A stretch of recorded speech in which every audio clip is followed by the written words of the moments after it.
My name is Kurtis Strickland. I'm a partner with Natalia and Kevin Brown with Think Design Consult.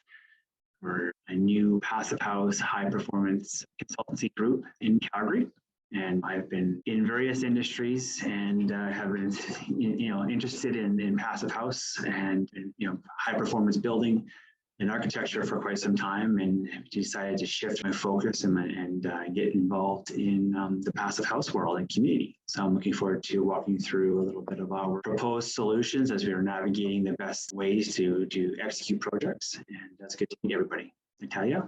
I'm Natalia Coto. I'm a registered architect in Alberta. Just like Kurtis, I train on sustainable and high performance design for the last few years and always intended to focus my practice on high performance green design. My background is mostly residential, single family and multifamily and small commercial. And I finally, a year ago, I got to team up with Kevin Brown and Kurtis to start this collaboration.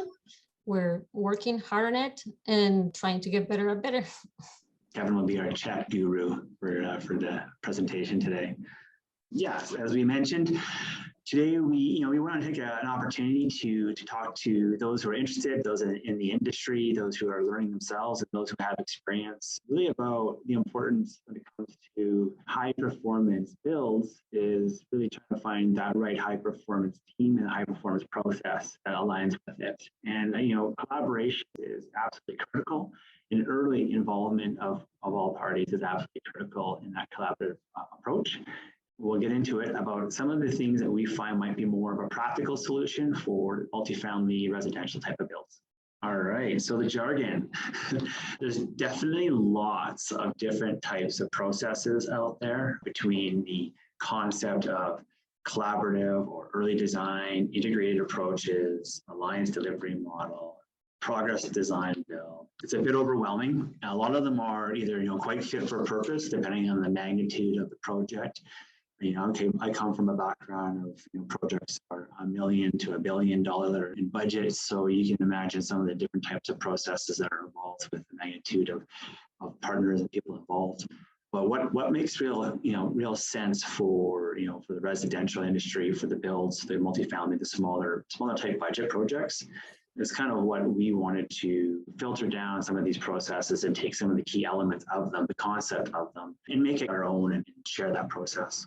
So what's the need for so many different, alternative project delivery models? With all these different models, you're really trying to, reduce the risk, either by eliminating some of the uncertainty in the execution of projects. They're really trying to bring upfront full design, full engagement, full alignment, and also, ultimately, a lot of projects are over budget, past schedule, and the expectations are met. And these processes are intended to improve all those things. Just to give a little bit of background, like it says the slide, the problem. It's a fact well known and well documented that the productivity in the construction industry has stayed stagnant and even declined for the last few decades when compared to other sectors of the economy.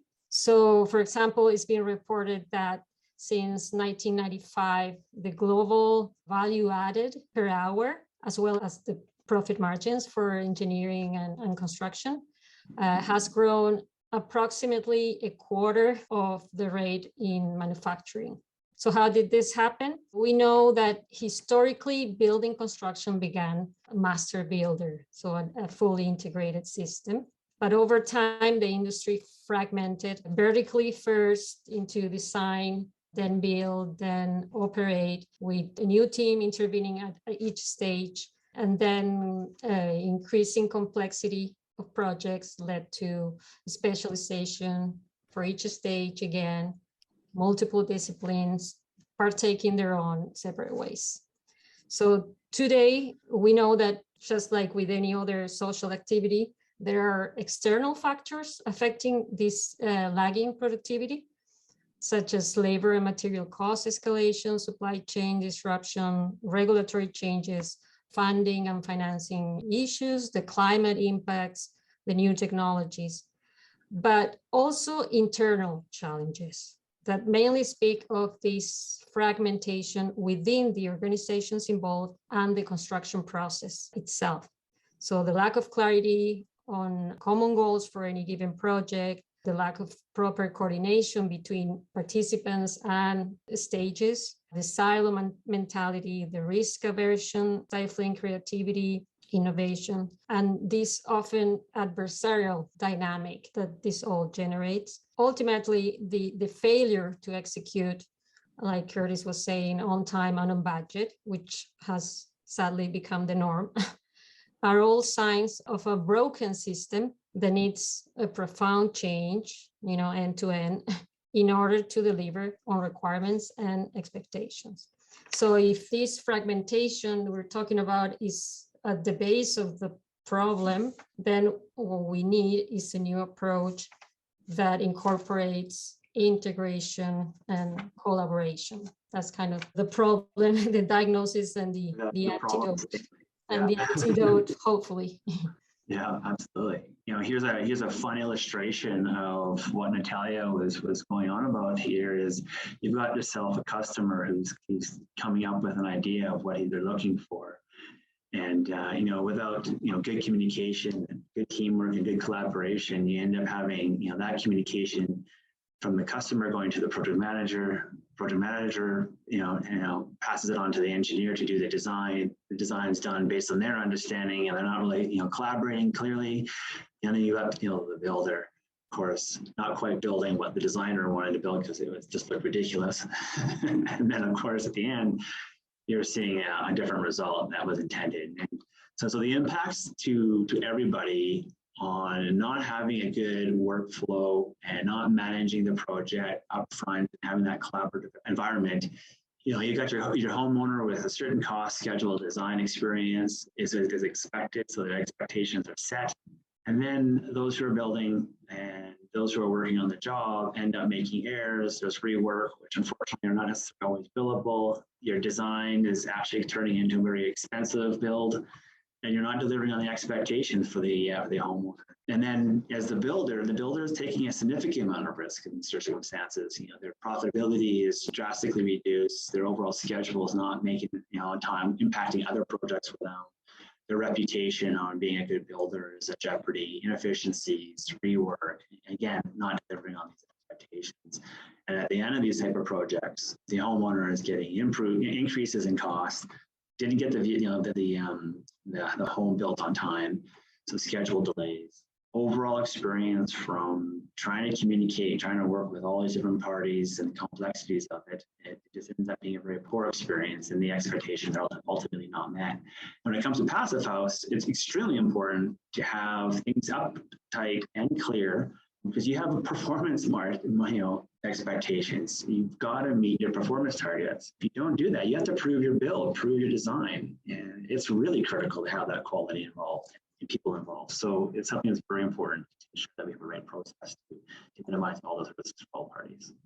This graph is a fantastic graph. Patrick McLeany, I'm sure many have already seen it, but it's not a new story. It's not something it's just basically trying to make it applicable and adapt it into the smaller build, the smaller budgets, and showing this to the client and explaining some of the importance of why we need to really look at that preferred design process, that number 4 line, where you're bringing the design up front to where you can influence the overall cost and schedule and success of the project is early. You can't do it at the end of the life cycle of a project execution. It's upfront in the beginning designing phase. So an earlier investment in that design will ultimately give you the best ability to influence the outcome. And that's basically what we're working with our clients and the process that we're using to execute our projects. So the collaborative design process, ultimately we're looking for success of the project is the best outcome for everyone. So aligning that it's not an individual success, it's the overall team success. Common values is really, really important, with trust being the base. Now, if you're looking at that pyramid, trust would definitely be that foundation. Aligning everybody onto the project, managing the project, and outlining the importance of respect, kindness, transparency. All attitude is also extremely important, especially when you're working with people who are fairly new to high performance builds. Without the right attitude, it's amazing how very small, minute construction or design challenges can never be resolved because of the wrong mindset. And so aligning on the attitude of willingness to learn, listen, and really be engaged in the process really helps simplify some of the challenges and barriers. Collaborate and communicate relentlessly. Email is not necessarily a form of communication, it's a method. Communication is truly about being understood, and you have to really ask a lot of questions and allow others to speak and provide them their understanding clearly to ensure that you guys is aligned to the overall outcomes. And then what we're looking for is reduced risk for all parties. That should be the expectation. Ultimately, it's more shared, but it's drastically reduced, and increasing opportunities for informed decisions. And we'll get into this a little bit more in our next couple of slides. Is the more information you know earlier, the better opportunity you can make informed decisions, and those informed decisions will ultimately help you out with the overall expectations outcome of your project. So this is a little bit of a busier slide. We'll get into it a bit more detail with the specific slides for each step, but ultimately a high performance process for a high performance build. And we've got 4 key steps. And with building, there's tons of flow charts, tons of process charts that explains all the various different phases of build, from initial concepts to feasibility studies, to pre-application studies, and to the final build. What we wanted to do here is really try to simplify the steps into manageable chunks that can really be easier to communicate with the overall team and particularly the homeowner. And step 1, really focusing on the early engagement with the homeowner, talking about the feasibility and really making sure that we have something that we want to move forward with. And we've incorporated some gates here. The gate 1 and gate 2, they represent critical decision points for all parties. Gate 1, really taking the original concept and ensuring that we're ready to engage people who are going to be our partners in the execution of the work. And with the gate 2, it's really, you've got your full design, you've got a good handle of the costs, a good handle of the schedule, everyone's got buy-in. This is where the big financial commitment is made. In some industries, they call it the final investment decision, and that's where you move forward with the construction contract. So step 1. So as I mentioned, the feasibility and the schematics is kind of what we're focusing on here. You're creating that vision with the client. You're really trying to unearth the client's deep goals. So as that early illustration, you've got this swing with the 3 planks, you're really asking the right questions, having that good conversation, talking about the passive house performance, educating and ensuring that there's a good understanding of what we can offer, what the client's looking for, what their values are. And by extracting that in good conversation, you're able to present a true understanding of what the concept needs to be, the layouts can be, and what the opportunities can be for the client. You're also really at this stage, we're looking for understanding what that budget is. This is not the budget that's going to actually be the cost for the build, but you're looking for that overall max budget. What is the client, what is the homeowner willing to invest on this project? What are the limits? Because from that point, you start making your design to that budget as opposed to just designing away and figuring out that you're not going to be able to afford a project at all. At this place, you're also trying to understand the zoning and make sure that you're able to get to that gate 1 point where you've approved the concept and you've approved the max budget and you've basically tested all the initial stuff to ensure that this is a project that's going to be able to move forward to the next stage, which is really finding that group of partners that you're willing to work with.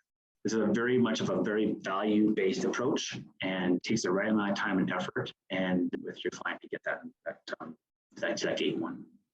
So into step 2, you've now basically decided that you're going to be moving forward with engaging other people. So the benefit of having that is you've set up this alignment, you've got this commitment that you want to move forward with your partners, and you need to assemble the whole team as soon as possible, but you have to really choose wisely. A high performance team definitely is required, and you need to ensure you know who you're talking to, what their experience is, and if they are engaged.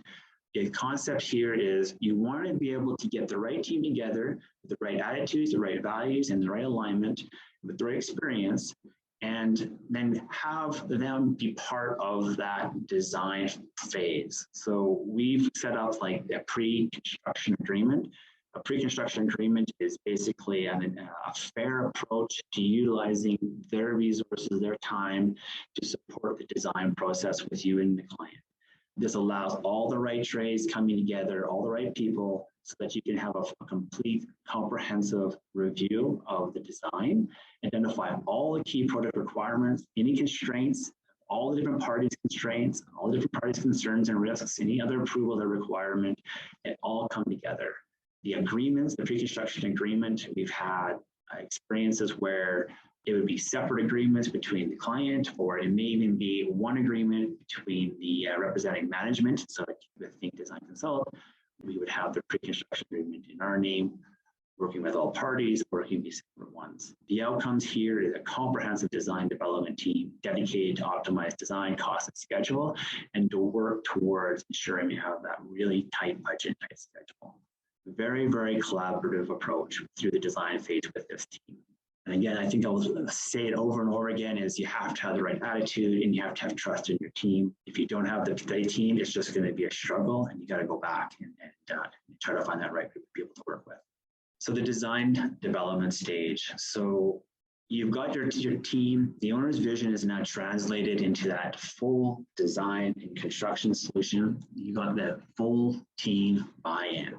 Decisions have been made jointly for the past months, however long it's taking on this particular project, but you've been working together, you've been making decisions together, you've been informing and understanding better, what the particulars are of the project, and you are basically having that buy-in from the team, so you're not making decisions later in the construction. You're not making decisions when it's expensive. All your designs and your details are approved. You even have the opportunity now to even commit some earlier funding for long lead materials. If you're really comfortable and you got that sense that you're moving forward from the homeowner's perspective, and you like what you see, there's opportunities to order long lead materials so they do not impact your construction windows. And if you can do that, especially nowadays, as Natalia mentioned, there's supply chain issues all over the place, and then there's surprises as well. So early, better to have these things in storage nearby than it is to wait for boats and whatnot. At the end of this step, you get to that final investment decision. So this is where you have your target budget. So your max budget, and you're obviously hoping that your target budget is below that, allowing either some cost savings because of all the good work the team has done, also allowing some more contingency. So if there is some challenges in the field in the construction, that you're still going to be within your max budget. You're trying to reduce the amount of surprises in the build as possible, and by doing this full design with the team, everyone shared in that experience to really figure out what these particular challenges might be. You really should be in a position where you've given the opportunity to the homeowner a very, very well-educated, and the contractor understanding of the project to give us a strong, confident target budget. With regards to the target budget, it's been worked out, throughout the design, development, and construction documents process. Because all these decisions have been made as a whole team, so everybody's accountable, and the contingencies that are included in the final budget, it's clear that the contingencies are for the project. It's not anybody covering themselves, because right now the contingencies allocated in the budget will be for the whole project, for the final product itself. It's a slightly different perspective of what a contingency is to cover any one of the participants, risk or liability. No, it's for the project itself, because the ultimate goal is one, which is the success of the project, which is the success of the team, and in turn of each one. As the shifting of the focus on the project outcome and not an individual scopes. Yeah, that's well said. Yeah. Excellent. Okay, so then into the step 4, this is where you have the actual build, the construction contract. So you're now past that gate of you want to move forward with solidifying the contract for the build. So you can imagine you're working with the builder from the very beginning, from your partnership agreement, and there's different opportunities here how you want to approach the construction. We've listed the 3 main sort of key contract agreements: the target price, cost plus, and fixed. These 3, depending on the situation of the project and the relationship and the comfort of the contractor, are all quite viable options. The target price gives you the opportunity to have a risk reward sharing program involved in it. Cost plus is basically cost plus a certain percentage, and then your fixed price is obviously a lot of the risk is transferred over to contractor, but that risk is actually quite reduced because the contractor really understands what they're doing, with what the project's all about, what the requirements are, particular details are for passive house in particular are also well understood at this point. It's not going to be a surprise, and their overall risk should be reduced. Our outcomes, our focus here is over, improve constructability, reduce rework or errors, improve cost and schedule performance. So the objectives should be met with the continuous involvement and support, from the team. It is definitely a good quality assurance process when it comes to the construction that will be understood by the contractor, and the team will work together, checking points, and definitely if you're going to be certifying the project, you're going to have those different checkpoints as well for certification and documentation. So let's talk a little bit about the benefits of the process. So a better build, ultimately, more value for the money. So this is a point I think it needs a little bit more understanding is if you have basically built a house that has constantly been reviewed by the team, and you've created and unearthed more of what you didn't think you wanted, but more came out in that process because people were trusting each other. They're looking for really great solutions and new ideas, being innovative. That environment creates more value in your build. The overall improved and informed decision making, I think should not be underrated. The earlier and better information we talked about is a huge benefit in order to take opportunities and to manage risk. The transparency that you get with the costs and risks is continuous, and I think that's really a good benefit. Buy-in with the team is amazing. Like as Natalia mentioned earlier, less adversarial process from an architect to a contractor to a homeowner, and even the suppliers, mechanical guys. There's just been so much animosity and adversarial behavior when it comes to whose fault and who's causing what damage and who made it more expensive and all that kind of stuff. It's just that early team buy-in really helps reduce that. So obviously, you're looking for construction efficiencies, so reducing the costs and better experience with the expectations met. To me, at the end of all these different projects, if it wasn't a good experience for the homeowner, then everyone's failed. It has to be a very positive experience, even through some of the difficult challenges of coming up with the solutions in a positive atmosphere, positive attitude. It still is an overall good experience. So.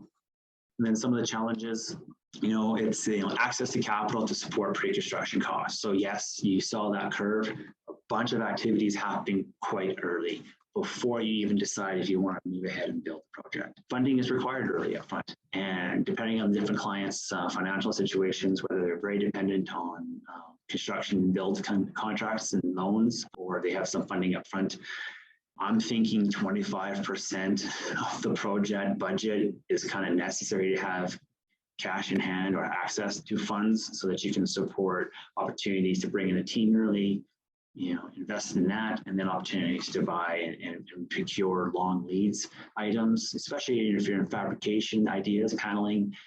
It's a chunk of money up front that's required, and you have to really be clear with the homeowner client that they're going to need some of those early funds to help support the schedule.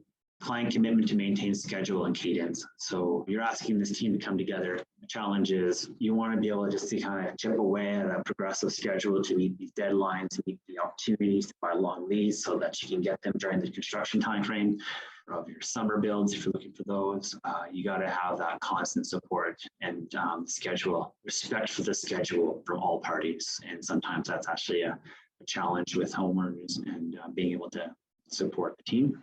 Educating the team and client, it's a value-driven process.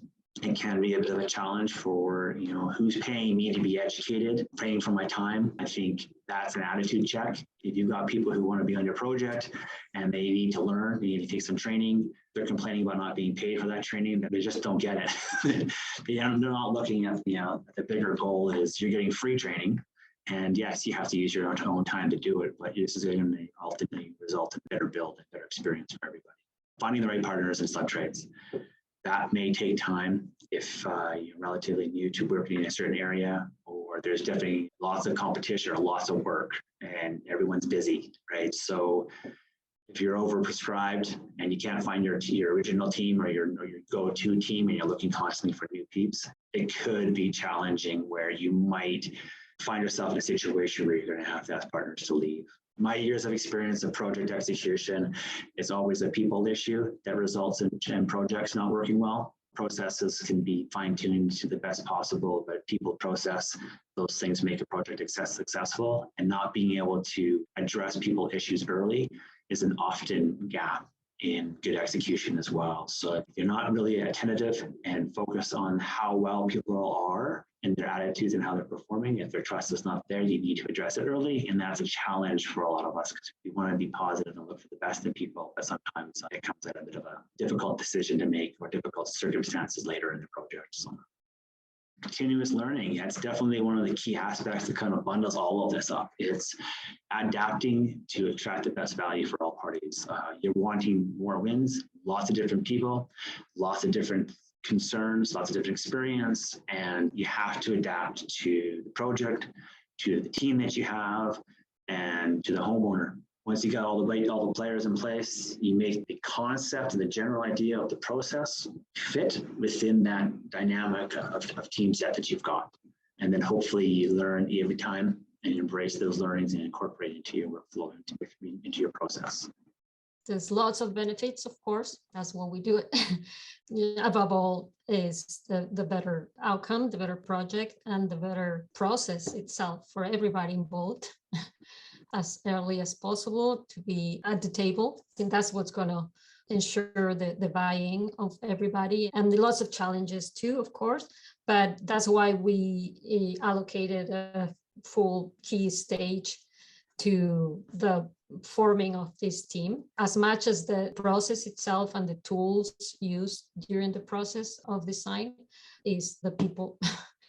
That's always involved in it. So we try to summarize it in 4 easy steps. That's why the forming of the team and of the agreements is what sets the tone, and that's why it's so important. Even if in time-wise it's not the longest period, but is key for the success of the project. Tell me, what do you think? How long does it take before you get to gate 1? And how, I know it's not going to be typical, but have you had clients that have been pushing back about how long this is taking, about how much work this is, because they never thought that they were going to get into this much of their own personal work into this process? So step 1, as we called it, it could be what traditionally takes feasibility or a concept or a pre-design stage up to a schematic design or end of a schematic design. So we want to end up with a building shape, a building form, site, siding, a massing, a preliminary performance, targets, and a schematic layout, internal layout. It kind of varies because some clients will want more precisions and some projects demand more precision, like to a begin of design development, but hopefully is around end of this schematic design. So we have something to evaluate and to propose to the event, intended team members to be part of. So it's hard to tell, but you can kind of equate that with if it's a traditional project, you will go for a single family house. You will do, I don't know, it could take 2 to 6 months if you wish, especially if it's a restricted or limited budget, of course. If the intention is to certify, so it's more strict requirements and before signing off on one design or a concept even. So so far, yes, we have different lengths and we're kind of we've done feasibility studies, but then is kind of stay like that, like a standalone. So they didn't get to that, decision making. Is like frozen right now. And then we have ongoing that are kind of that stage precisely. So I don't know if Kurtis, do you want to go more details about those? Yeah, as you mentioned, 2 to 6 months. It all depends on a lot of things. You either find quickly that their expectations and cost is not even close to where it needs to be in order to build such a project, or you find out that you're close and they're not really clear on what they're looking for, and it takes back and forth a few times, the iterations. If it does quite range it. It all depends on when they're starting and what their target is for, when they want to move in. Right. And so you're like, impossible to, yes, we can make that happen with a few iterations, to, okay, we really have to get going on this. So arrange it. Okay, I've got another one. The high level budget. So that's part of the process. And so have you developed one? Do you have a budget format that you use? Is there anything off the shelf? What do you do to do that? That's a very good question. And as you're probably well aware, it's definitely not a science. That's it's ranges. And, I think from our most, best experience would be that we just had a project we're still working on is really aligning every party to the expectations of a realistic budget.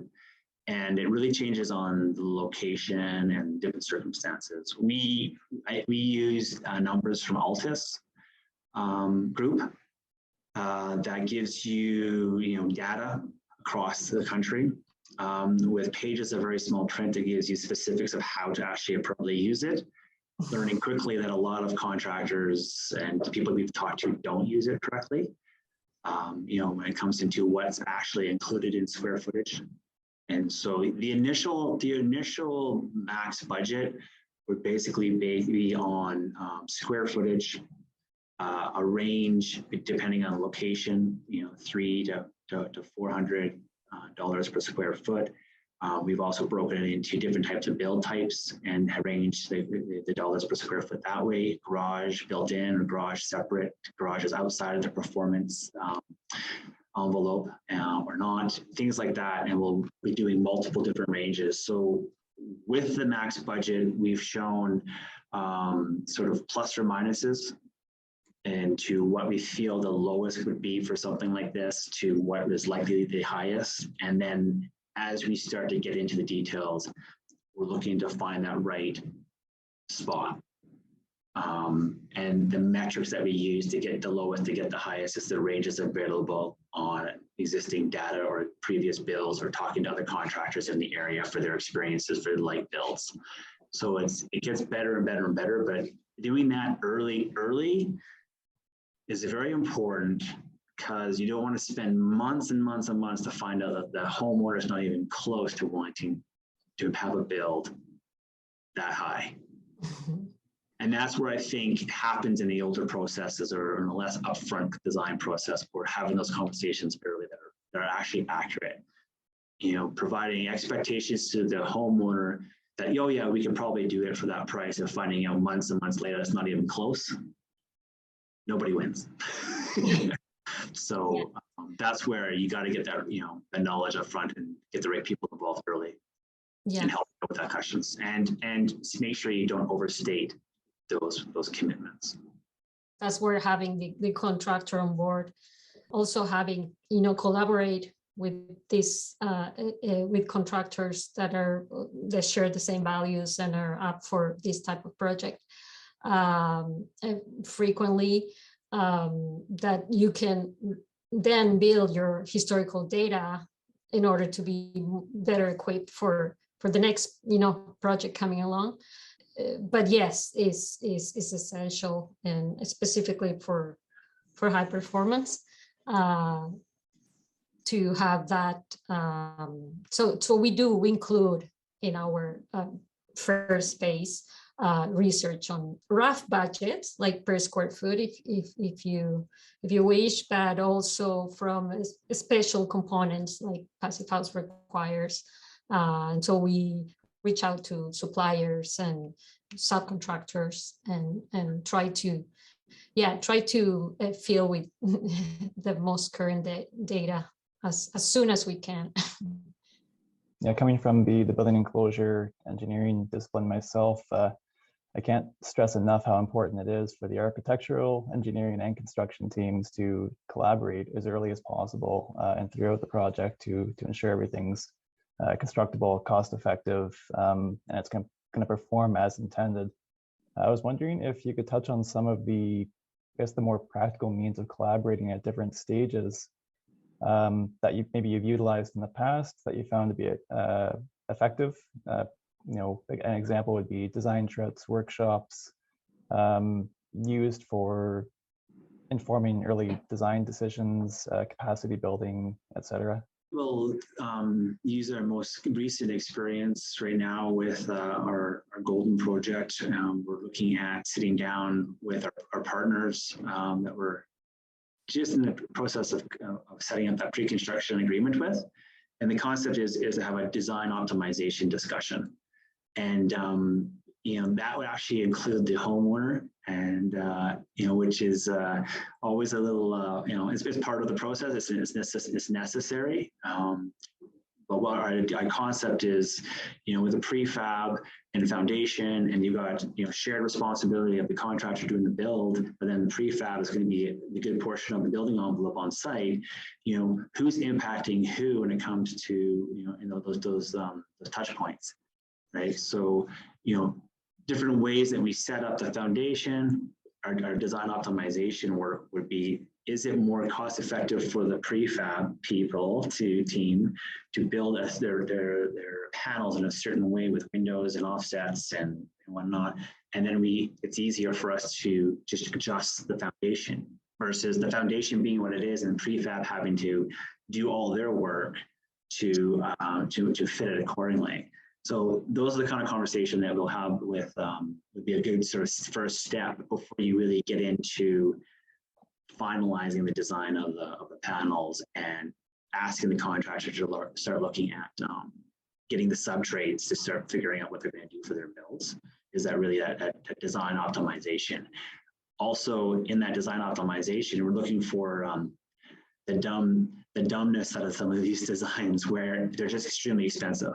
Like, if you just, I think the classic thing is drywall. If you have a height a certain way or whatnot in your build, you substantially reduce the number of cuts, right? So the contractor is winning. So those are the things we're trying to get, the dumb out of the designs and early in that pre-design optimization discussions. So previous to the stage where now there was exchanges with both the fabricator and the prospective contractor for the job. So we're coming to this meeting that is going to happen. This workshop suppose is going to work like a sort of hopefully very productive meeting or first meeting. They are already familiar with in order to give a preliminary budget for the panels. They are familiar with the project. They were provided with the building shape, size, siding, and assembly and all that. So there has been, so far there have been virtual exchanges, and we've taken note of their comments. So we're going to incorporate already in the new, in the progress stage, some of their suggestions, and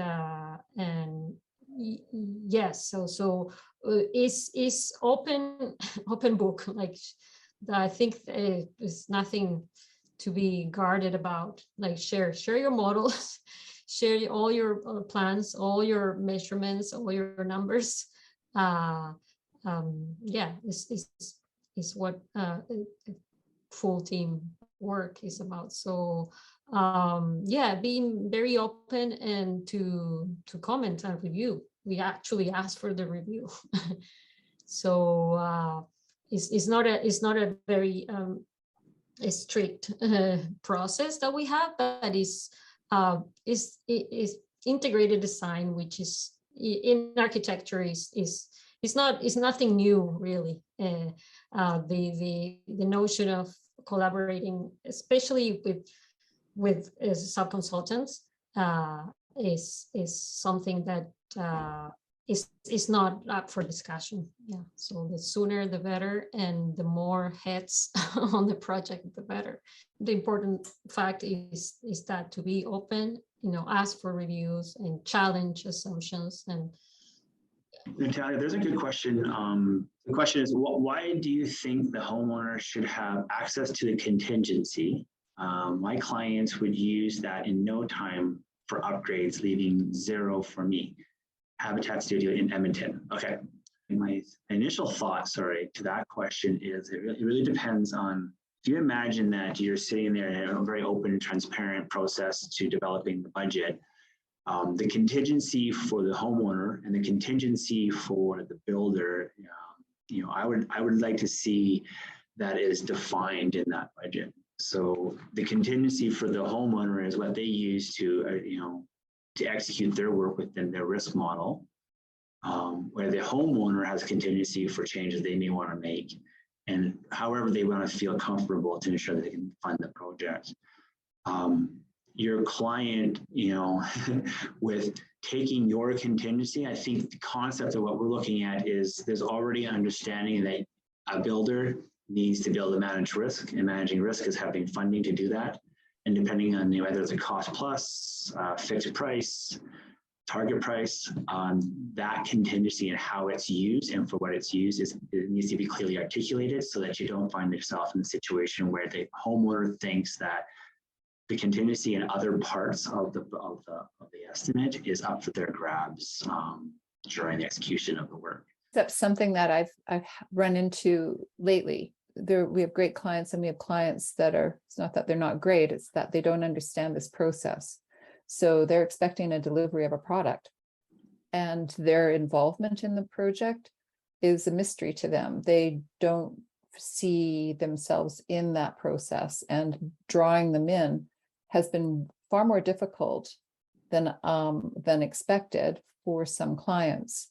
And so that's where the misunderstanding of the allocation of funds comes from, because if there's an understanding from the outset of what this money's for and where it's going, and if it costs more, you're paying more, but you have all of the power to not spend that money, that's a difficult, for some clients, that's a difficult concept for them to get their heads around, and far more difficult than I had imagined it would be for some clients.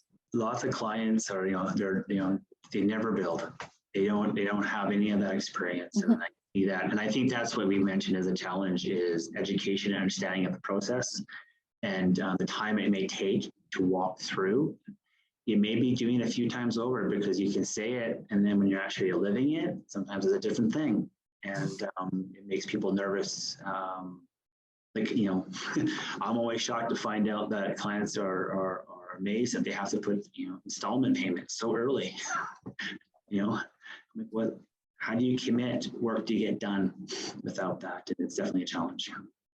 The clients need to understand at the outset that they are a key part of the whole team, and Yes. And to keep repeating that Over and over again, get them involved constantly and help them through the process. I mean, that's the best thing that we can all do is really constantly communicate, collaborate, and ensure that they're committed to be engaged, which is very difficult sometimes. It is. It can be really hard. Please just respond. Yeah. I was just wondering if the team could comment on the difference between larger and smaller projects. I noticed that in a couple of conversations with people that are used to larger projects, they go, well, this is just standard. You want to talk to as many people as you can earlier on, but it's completely out of the norm for a residential project. So maybe we could have a little quick discussion about that. So some of the major projects, there's significant amounts of pre-feed, front-end engineering and design, pre-front-end engineering and design, where there's funding available to ensure that you've got the right amount of information to make the best decision to go through different stages. So following the Project Management Institute's principles of project execution, a lot of the big organizations spend money upfront for that. So if you were to take that into context of a small project being residential, multifamily, who's funding all of that upfront, right? Where you can invest a bunch of money without actually and deciding not to move forward with the project. I think that's a difficult thing to understand and you know, accept, but sometimes you have to pay to be able to not spend in the future that you didn't want to spend.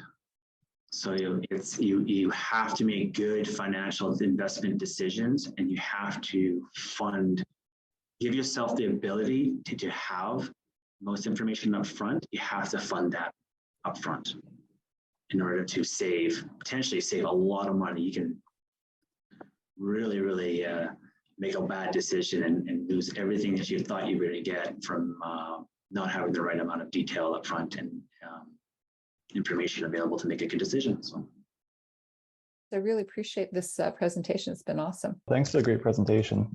thank you. Thank you, guys. Yeah. Thank you. Next coffee talk will be in January, and rammed earth. Thanks, Thank Kim. you. Appreciate Merry it. Christmas. Thanks.